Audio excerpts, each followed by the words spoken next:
Hey everyone, just before we begin, this video is a re-edited upload of a reaction from our previous and now deleted channel, so please check that you subscribe to this new channel here, enjoy the review, and we look forward to seeing you in some new material coming very soon. Hi there and welcome back to Japan, where I can tell you I'm genuinely excited about today's video, where I'll be listening to a band who I have not heard before for the first time. It's a band that you guys on the channel have recommended to me. Have you noticed that loads of YouTube channels have, yeah, I'm just going through the wire as well, you know, everything happens at once here. Multitasking. Lots of YouTube channels have like names for their followers. I don't have a name for you guys. I don't try to pigeonhole you like that, but if you want a name, tell me what it'll be. But yeah, no, anyway, you guys who've been following have been fantastic, giving suggestions, and the PEGGIES have been recommended to me a lot, and I've been wanting to check up on it, but I just haven't got around to it. Too many other things coming in the way, too many other problems. That whole Korea video is coming soon as well, about everything that happened in Korea, so you know why I was out of action for 5 weeks effectively. But yeah, I'm really looking forward to checking this one out, and you guys kind of know I've got a soft spot for Japanese, like these all-female rock bands, you know, women doing rock bands with genuine musicianship, great vibes, and usually sort of really good vocals as well. Like Japanese female music always has a great vocal sound to it, which is usually quite unique. So I'm looking forward to this, and I've got a that thing YouTube does now, where when you put the mouse over the video, it just gives you a quick, like, 1 second clip of it. This looks like it's going to be really fun, and you guys know I've been enjoying some of those fun bands as well, to counter the fact we do a lot of hard rock and metal on this channel. So here we go. This is the PEGGIES with, I believe it's called Love Trip, and go.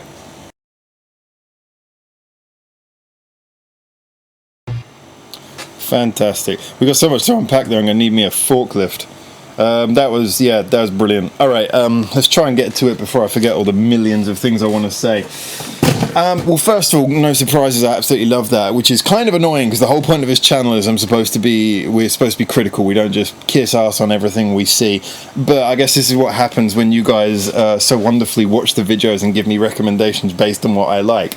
You guys are a million times more effective than Spotify, or do you remember Last FM? That's going back a bit. Yeah, you're better than all those music recommendations. So I will try to be critical, but this one's a very difficult one. I mean, it's going to set a hard bar for them as well, because I'm definitely going to be listening to more of the PEGGIES. I've already actually lined up a couple more songs, but I'll be looking for recommendations from you guys as well. And this is so good that it's hard to imagine that they can keep up to that level. I mean, the last band who I was this blown away with on first listen was probably Wagaki Band, and even though I love every Wagaki Band song I've ever heard, it's hard to find, you know, the first one I heard is on a level where even for them it's hard to keep up to it. So I'm really interested to see what comes up in the future songs, but before that, let's talk about this one. From the get-go, the first thing I noticed, loved the way it came in. The melody was fantastic. I really love her voice. It had shades of Chatmonchi, which is a good thing, in my opinion. One of the main reasons is because I mean, I keep on finding out from you guys loads of these bands know each other, which I guess is not a surprise. I would be interested to know if they know Chatmonchi, because there was a similar approach to doing a three-piece song, in that the guitar was quite simple but very cleverly, you know, sort of when it needed to be heavy it was strummy and sort of jangly, and when it needed to be light it was a bit more picked and gentle, and then the bass moved around to do a lot of work there. But the bass work in this was fantastic. All credit to all of them. All of the music was fantastic. Everything I heard in it was fantastic, but I need to give extra special credit from the bass. And when I said in the first 30 seconds it really hit me how much I liked it, musically speaking, the thing that hit me most, apart from the fact that I really loved the chord pattern in those first 30 seconds is fantastic. It really sucks you in. But the way that the bass countered that was brilliant. So everything was happening musically was just perfect. Which I really enjoyed. Really enjoyed the sound as well. It is a bit of a difficult sound because, like I say, because they got that sort of jangly pop rock sound that similar to Chatmonchi's. That's one where it depends on how much you want to experiment with it. A lot of the bands who sound that way tend not to go too far outside of that sound. They tend to stick to, okay, what we do is a very simplistic, stripped back style of music, and they keep to it. So I don't know if these guys experiment with more things, but if that is the sound that they do most of the time, there's no reason why every song can't be interesting, but it'd be interesting to see how they play a difference to this, because this was, yeah, really very cleverly thought out, tonally perfect, the way the music instruments all played around each other. I love the chorus. It's stuck in my head right now, which is a great sign. Even to a certain degree, the verse is stuck in my head. The video, I want to point out the video was an interesting one. Obviously, the video, you never know how much of it comes down to the director and how much it comes down to the actual artist. But I like that they looked like they were having some fun, but they were also kind of feeling the song at the same time. They picked the whole way it was done in like seemingly a school building was fantastically done as well. In that's, you know, they clearly weren't working on a huge budget with that, but it was filmed fantastically. I keep on saying fantastic. Fantastic is like the word for this review. Fantastic. I need to find more superlatives. So it was wonderfully filmed.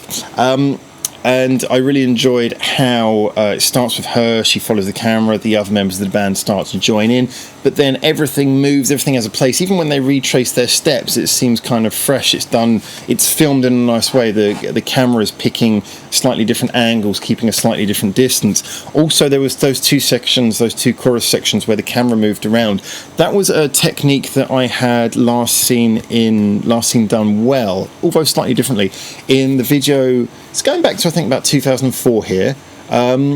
You guys might remember the band called Lifehouse. They remained quite popular in Japan, actually, and a lot of other places as well, but they were an American band called Lifehouse, and they had a fair few string of hits, but one of them from early in their career was actually called Spin, and the video is really fascinating if you watch it, because the entire video, the camera is constantly spinning around the subject, but then the subject matter changes, which is not 100% the most original idea ever, but it's really well played out in that video, and it works so smoothly that you almost don't realise that the camera never stops, except for one little moment in the bridge.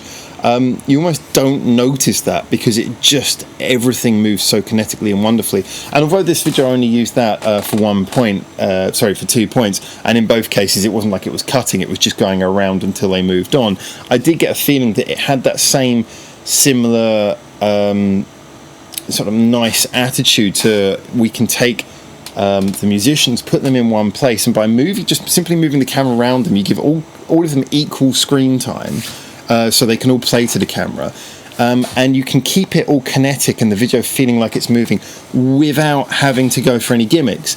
And it was nice as well to see them putting like the lyrics and things on screen as well, those little flashes. We've seen that in things like all the way from The Madness of Quino Esper by Silent Siren through quite a few other videos. It's a technique that works, and again, it worked very well there because the video was already kinetically done. So kudos to how fantastic the director was.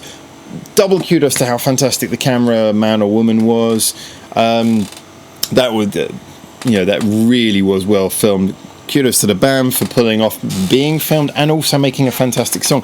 I'm really taken by that, which, like I say, is partly annoying because I want to criticise it, and I can't off the top of my head think of any reason why I'd criticise that. I'm actually very keen to go back and listen to it again in a minute, after I've got to do a few more reviews first, but I'm really looking forward to going back and listening to that again. Fantastic sound. I guess really most of my potential qualms come down to what I will hear next. Can they really achieve that level in any of the other songs? Because that was fantastic. How will they keep their sound fresh moving into other songs? Always a question for 3 pieces.